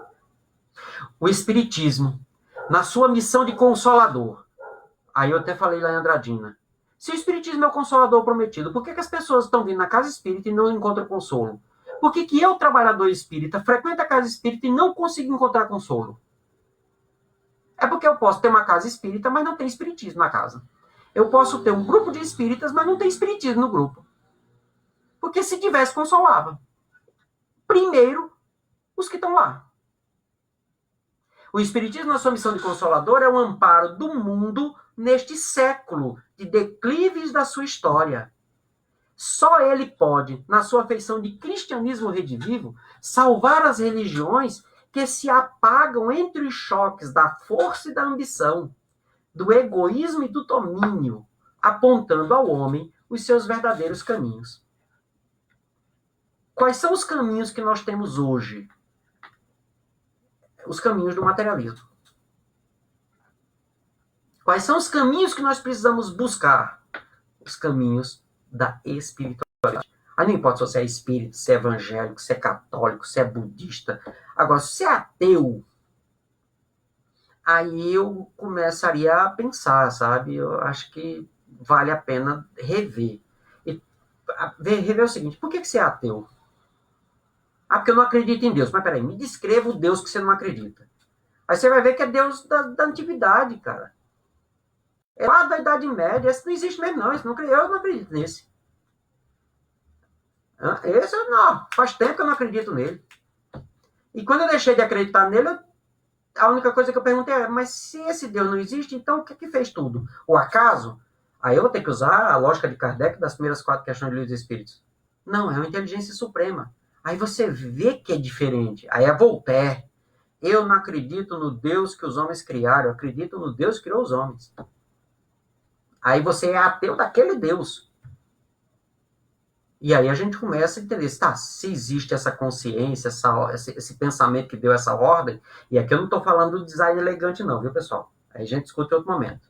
Design elegante é outra história. Para quem não sabe, design elegante é uma proposta filosófica de explicar Deus de uma outra forma. Explicar Deus cientificamente. Você pega o mesmo Deus, arruma uma explicação dita científica para fundamentar o Deus da Idade Média. Ah, não cola não, pessoal. Não encaixa não. É por isso que o pessoal fica mais ateu ainda. No seu manancial de esclarecimento, manancial da doutrina, poder-se-á beber a linfa cristalina das verdades consoladoras do céu, preparando-se as almas para a nova era, Tá, vai preparar para que era? A era onde a espiritualidade... Aí Kardec deixa isso muito claro na sua obra. Quando os homens se espiritualizarem, se olharem como irmãos, estará implantado na Terra o paraíso prometido. Veja, são os homens que se transformam e o paraíso se instala. E está todo mundo esperando que o paraíso se instale para que eu viva bem. Aí você continua sendo egoísta, vaidoso, orgulhoso, vivendo no paraíso, esquece. Não funciona. Até porque o mundo fora será sempre reflexo do mundo de dentro. Então você vai estar no paraíso se sentindo ruim, se sentindo mal. Por quê? Porque dentro ainda tem o inferno. São chegados os tempos em que as forças do mal serão compelidas a abandonar as suas derradeiras posições de domínio no ambiente terrestre. E os seus últimos triunfos são bem o penhor de uma reação temerária e infeliz. Aí se você olha para a Segunda Guerra, o desespero do poderio humano de alguns grupos para tomar o poder na Terra, com medo de perder esse poder, dizer assim, então tem que destruir o outro para que eu fique com esse poder total. Não tem alguma coisa parecida com hoje? Antes era domínio territorial, hoje é domínio econômico, nações que se digladiam para saber quem controla mais, quem compra mais, quem vende mais. Eu acho que eu já vi essa série. A diferença é que na primeira tinha mais episódios, foram 70 anos, né? Nessa, é tipo série do Netflix, é mais curtinha. Mais curtinha. Reação temerária e infeliz, apressando a realização dos vaticínios sombrios que pesam sobre o império perecível. Ditadores, exércitos, hegemonias econômicas, massas versáteis e inconscientes, guerras inglórias, organizações seculares passarão com a vertigem de um pesadelo. Pesadelo, pessoal. Você vai acordar, é aquela sensação que você acorda, que te acompanha pelo resto do dia, mas que não é real. Eu acho que nós começamos a sonhar agora. Estão começando a dar conta que esse sonho é um pesadelo. E eu já comecei. A vitória da força é uma claridade de forças, de fogos de artifício. Aí nós comentávamos, né? Fogos de artifício são aquelas coisas que explodem no céu, geralmente à noite, que iluminam. Mas, primeiro, não é luz real. É temporário. É passageira. É falsa. Então, a vitória da força é isso aqui. É passageira. Porque a vitória que é real é a vitória do amor. Toda realidade é a do Espírito. E toda paz é a do entendimento do reino de Deus e da sua justiça. Essa frase aqui talvez seja a mais importante, pessoal. Porque toda realidade é do Espírito. É aquilo que nós comentávamos antes. Você é um espírito imortal que começou uma encarnação agora, tem que aprender algumas lições, e são lições difíceis, porque você ainda não sabe. Porque se soubesse, não estava passando por elas, estava passando por outras. Então ia ser difícil do mesmo jeito, você ainda não sabe. Essa é a grande realidade. E toda a paz é a do entendimento do reino de Deus, obra divina no seu coração. É quando você entende por que isso acontece, tudo isso que acontece. E da sua justiça. O que é a lei de justiça? Que está lá no penúltimo capítulo da terceira parte, estabelece que todos somos iguais. Que todos estamos no mesmo barco. Que Deus nos trata do mesmo jeito. O século que passa efetuará a divisão das ovelhas no imenso rebanho. Isso aqui é curioso, né? O cajado do pastor conduzirá ao sofrimento. Olha só o que o cajado vai... Ele não está conduzindo a ovelha. Ele está conduzindo o sofrimento na tarefa penosa da escolha, e a dor se incumbirá do trabalho que os homens não aceitaram por amor. Ai, ai. Antes da Primeira Guerra Mundial, na Rússia, surgiu um lema que algumas pessoas precisam de pão, outras precisam de paz, outras precisam de pau. Nós já sabemos, algumas aprendem pela razão, outras aprendem pelo amor, essas são bem mais raras, mas isso vai mudar, e outras aprendem pela dor. E o que é a dor? É o processo que Deus me coloca, que a vida me coloca na sala de aula, onde eu tenho que aprender aquilo que eu não aprendi. Só que ele insiste na lição. Quando eu não aprendo, ele vai dizer assim, pô, você vai aprender agora, você vai aprender porque precisa aprender, porque é lei, o progresso é lei e pronto. Só que agora não é Enzio que está aprendendo, é a humanidade inteira. Se nós tivéssemos aprendido essa lição há 2000 anos, não passaríamos por isso agora, porque já teríamos aprendido. Se nós tivéssemos aprendido pós-Segunda Guerra Mundial, quando se pensou nos direitos humanos, e nós tivéssemos olhado a humanidade, não o indivíduo humano, então é o meu direito, nós não estaríamos passando por isso. Segue o texto. Pessoal, chegamos no horário, eu vou só atualizar e a gente encerra, tá bom? Uma tempestade de amarguras varrerá toda a terra. Os filhos da Jerusalém de todos os séculos, quer dizer, de todos os tempos, devem chorar, contemplando essa chuva de lágrimas e de sangue que rebentarão das nuvens pesadas em suas consequências enegrecidas. Isso aqui é uma descrição da Segunda Guerra Mundial. Então, hoje, nós, não, por exemplo, não temos o sangue. Mas essas nuvens pesadas de suas consciências enegrecidas, nós vimos no começo a Sueli num áudio muito primoroso, Divaldo ontem falando outras vezes, e André Luiz descreve muito bem isso. Elementos como esses vírus, eles só conseguem se perpetuar, sobreviver, porque as energias que nós emitimos são energias extremamente baixas, vibratoriamente falando. É claro que ainda nós não temos uma definição mais precisa, por exemplo, do que é essa energia, o que é que nós emitimos. A gente chama de energia porque ainda não tem outras palavras. Mas enquanto nós odiarmos, enquanto nós não nos respeitarmos, enquanto nós não entendemos essa justiça divina, a nossa frequência, as nossas energias, os nossos pensamentos, eles são totalmente coloridos pelo egoísmo. E é o conjunto dessas energias que favorece que esses seres, né, microscópicos consigam se manter equilibrados. Se faz necessário pensar nisso. Condenada pelas sentenças irrevogáveis de seus erros sociais e políticos, a superioridade europeia desaparecerá para sempre como o Império Romano, entregando à América o fruto de suas experiências, com vistas à civilização do porvir. E realmente, isso aqui aconteceu pós-Segunda Guerra. Nós tínhamos a Inglaterra e a França, e o que depois se tornou a Alemanha, como grandes referências de poderio, de intelectualidade, de cultura do mundo inteiro, né, como grande base.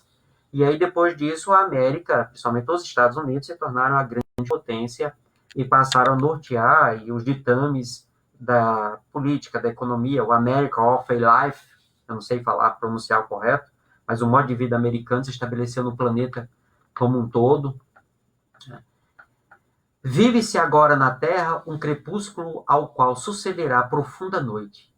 E ao século XX compete a missão do desfecho desses acontecimentos espantosos. Aí é aquele ponto que eu falo. O século XX terminou e nós não conseguimos resolver isso.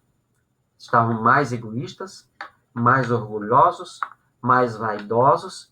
As nações se reorganizaram, mas continuaram sendo o que sempre foram. Nós não aprendemos a lição. Todavia, os operários humildes do Cristo, ouçamos a sua voz no âmago da nossa alma. Bem-aventurados os pobres de espírito, porque o reino de Deus lhes pertence. Bem-aventurados que têm fome e sede de justiça, porque serão saciados. Bem-aventurados os aflitos, porque chegará o dia da consolação. Bem-aventurados os pacíficos, porque irão a Deus. Sim, porque depois da treva, aí vamos lá.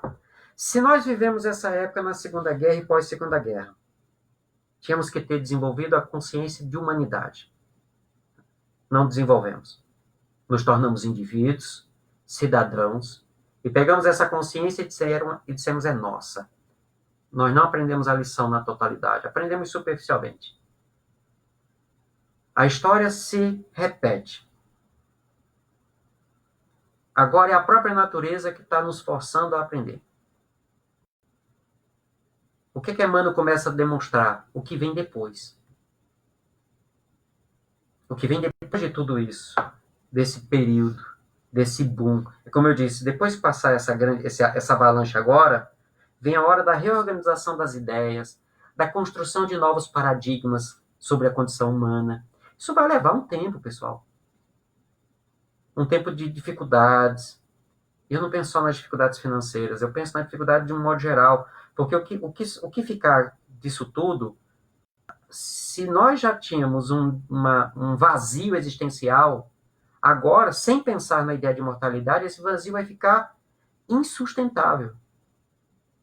Vai ser um momento... O pessoal está achando que o momento é difícil agora. Não, o momento vem depois. Pessoal, na Itália, os mortos estão sendo levados do hospital direto para um crematório. As pessoas não têm a possibilidade de se despedir. Você sabe o que é isso para um encarnado? É a não possibilidade de viver o luto. E quem conhece a psicanálise, quem conhece as escolas psicológicas mais contemporâneas, sabe, não viver o luto é não viver um momento essencial para a continuidade da existência. Então, quando se fala de momentos difíceis, eu não falo desse aqui. Eu falo do que vem depois, porque é o reajuste das ideias, é a reorganização das ideias. Aí veja o que foi o mundo, a filosofia do mundo pós Segunda Guerra Mundial. Foi o niilismo, o existencialismo, uma descrença do ser humano, da realidade humana. E aí, quando você vem década de 70, década de 80 e tal, aí é que se começou a ver, não, espera aí, o ser humano é algo que vale a pena. Aí começa essa reconstrução, e aí chegamos agora nesse momento. Então, o final do texto agora, Emmanuel está falando do que vem depois. E aí eu tenho que fazer o que ele colocou antes, a escolha. Sim, porque depois da treva surgirá uma nova aurora. Luzes consoladoras envolverão todo o orbe, regenerando no batismo do sofrimento. O homem espiritual estará unido ao homem físico para a sua marcha gloriosa no ilimitado. E o espiritismo. E aí eu vou dizer o espiritismo na sua essência. Não só centros espíritas, mas a ideia espírita.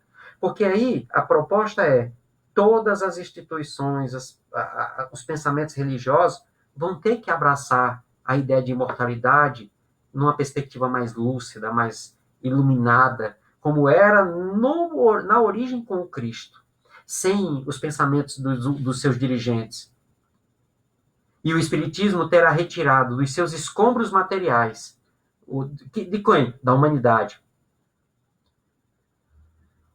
a alma divina das religiões, que os homens perverteram, ligando-as ao abraço acolhedor do cristianismo restaurado.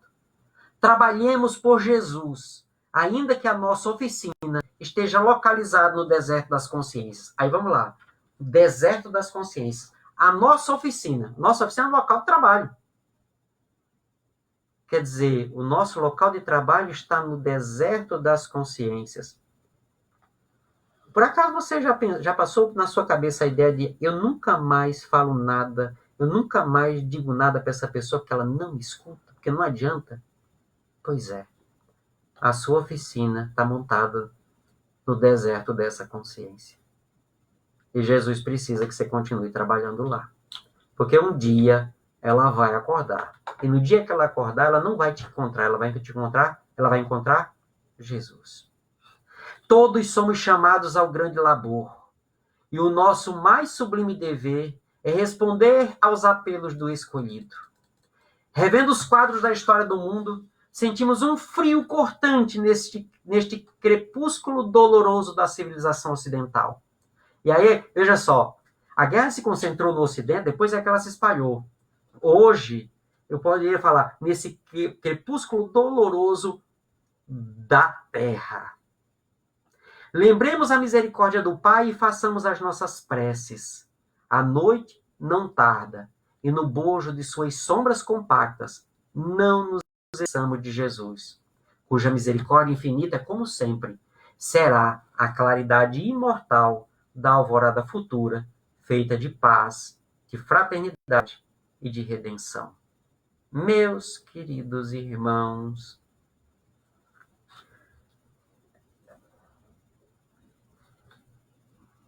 tá tudo certo. É a nossa cegueira ainda presa a achar que eu sou esse corpo que me faz, às vezes, ter um desespero, sabe? Ah, mas as coisas não acontecem como eu quero, como eu desejo. Mas eu queria tanto que fosse assim. Ah, mas por que as coisas acontecem para aquela pessoa, para aquele grupo? Se o meu grupo, se a minha pessoa tem tão boas intenções. Pessoal, tá tudo dentro de uma ordem. Não esqueçamos disso nunca. Porque se eu esqueço disso, eu esqueço da paternidade divina. Eu não estou falando em aceitação cega. Ainda somos muito infantis e ainda nos rebelamos, nós brigamos, nós falamos mal, sabe? Mas nesse momento, vamos nos recolher junto à nossa família. Vamos desenvolver a capacidade de perdoar, de compreender. Exatamente com aqueles que a divindade entendeu que são os que você precisa mais próximo. Não se preocupe se ele vai entender, como é que ele vai entender, como é que ele vai reagir. Seja você luz. E, se por acaso o corona te pegar, faça tudo o que for possível para continuar vivo nessa encarnação. Porque o processo de aprendizado aqui é necessário. Mas se por acaso ele pegou você ou pegou alguém que você ama e a espiritualidade diz assim, ó, nesse momento vamos encerrar a aula da pessoa que você ama ou encerrar a sua aula, se abrace com Deus, se abrace com os amigos espirituais, se abrace com o santo que você venera, se abrace com as pessoas que você ama, que você sabe que são seres iluminados, que já estão no mundo espiritual, já encerraram a etapa, que estão lá, prontos a te receber. Não faz o menor sentido desespero. Somos cristãos. Não estou nem falando de ser espírita, sabe? Aí pronto. Sabe? Somos cristãos. E como cristãos, Jesus nos deu a prova da imortalidade. Foi, voltou, disse, ó, mas eu vou preparar um lugar. Esse lugar, pessoal, não é fora. Esse lugar é aqui dentro. Quando ele disse eu vou, ele não foi para fora, ele foi para aqui para dentro. Por quê? Porque Deus está em mim. Eu preciso buscar isso. Só que eu só consigo alcançar isso quando eu aprender a olhar isso no outro.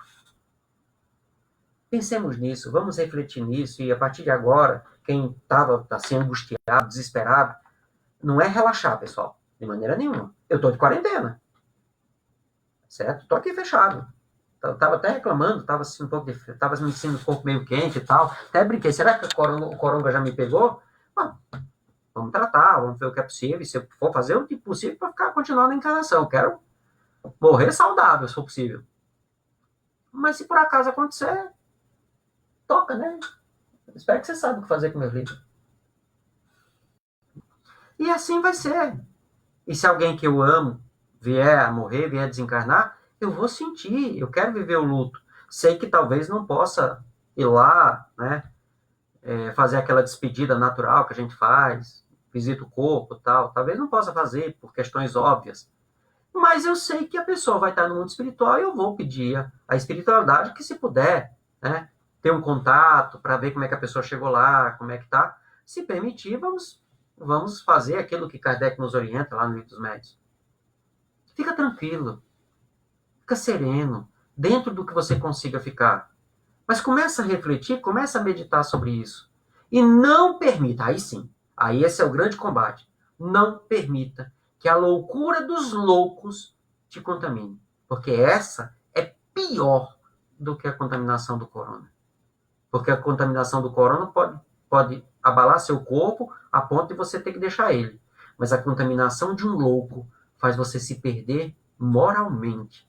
E aí, mesmo que o corona pegue você ou não pegue, vai levar tempo para tratar essa infecção.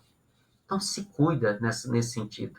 Não caia nessa loucura. Tá bom, pessoal? E aí, já passando o horário, 15 minutos, peço desculpa por ter avançado no horário, mas pega o texto todo, releia o texto todo, pega o texto de Kardec, leia o texto todo, dá uma leitura na lei de destruição. Está lá a questão de assim, há situações em que é preciso que o desequilíbrio atinja um ponto tal para que os homens possam acordar e promover as mudanças.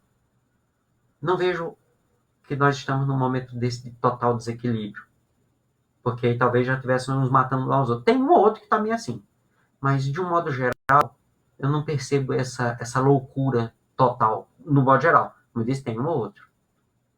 É hora de realmente refletir e definitivamente começar a pegar essa semente de imortalidade, de espiritualidade que está aí dentro e você começar a cuidar dela e começar a se olhar como espírito imortal que você é.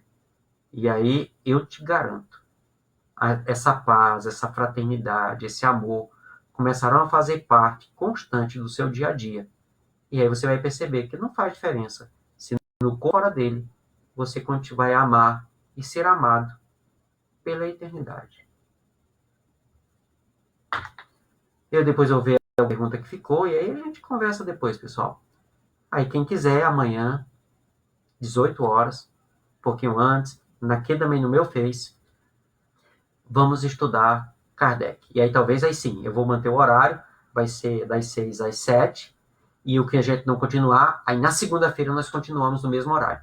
E domingo, nós vamos ter o nosso estudo da AME, aqui de casa, tal, só que aí é no Facebook da AME. Aí nós vamos continuar na análise das questões, estamos estudando o espírito, tá certo? Então, espero vocês amanhã, 18 horas, e domingo. Aí também não sei esperar domingo, 9 horas da manhã, fazer o povo acordar 9 horas da manhã, né? Não, mas aí você entra no Face da AME e assiste quando você puder, tá certo, pessoal? Mas às 9 horas nós vamos estar aqui. Tá bom, pessoal? Um abração, um cheiro bem grande no coração e sigamos com Jesus. Porque Ele é o caminho, a verdade, a vida. É o nosso guia, o nosso modelo. O resto é resto. Beijão.